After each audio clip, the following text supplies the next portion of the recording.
নাকি 6,000 টাকা রাইটারের দাম তা আমি তো আগে খুলিনি একবারই নিয়ে বলবে তো হ্যাঁ এটা আগে শুরু তারপরে হ্যাঁ সেটা কি রে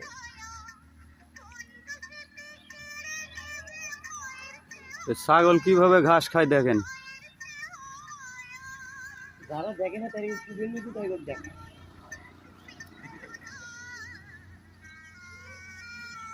যারা শহরে থাকেন তারা গ্রামে আসা ছাড়াই গাড়ি ভাড়া ছাড়াই কোনো রকম ভ্রমণ খরচ ছাড়াই দেখতে পাচ্ছেন। মানুষের ন্যাচারাল ক্ষমতা ছাড়া মানুষের ধর কি মানুষের ফিল অনুভূতি ছাড়া তো আর মানুষ কোনো কিছু ফিল পাবি না তাহলে মানুষ তার অনুভূতি পায়নি ভুল বলতেছি জেলখানাটা আছে জেলা আল্লাহ নবী মানা করছে আল্লাহ নবী বগরি চড়াতেন ভুল কইছি না ঠিক হ্যাঁ কৃষক বগরি চড়াতেন বগরি চড়াবে তুমি বাবা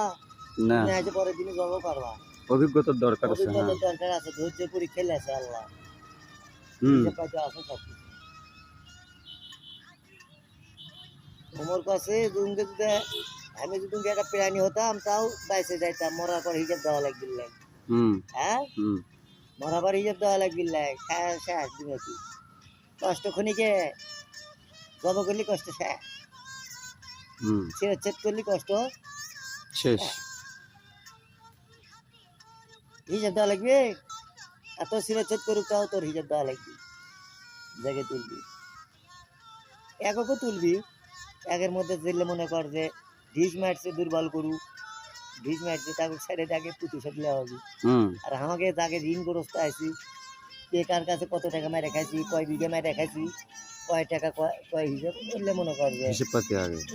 লেনদেন আগে হবি তারপর তো পুলছে হাতের ঘাটালে চুলের লাল সেখন পা দেওয়ার সাথে একদম মধ্যে ফাঁকায় নিতে বলে 10-15 হারা মানে ঢেলমেল করতে খেতে খেতে পার হয় তো লাগে আর একজন দেখবো বিদ্যুৎ গতিতে পার হয়ে যায়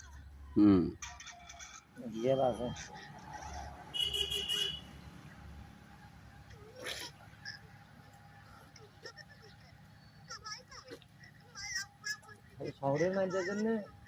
সব মানুষের জন্য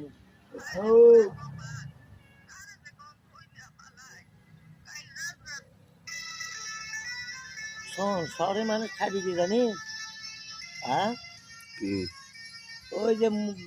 ফ্রিজের মধ্যে তুই কাটতে কদিন সেই মরানে বাসা বলবি মাংস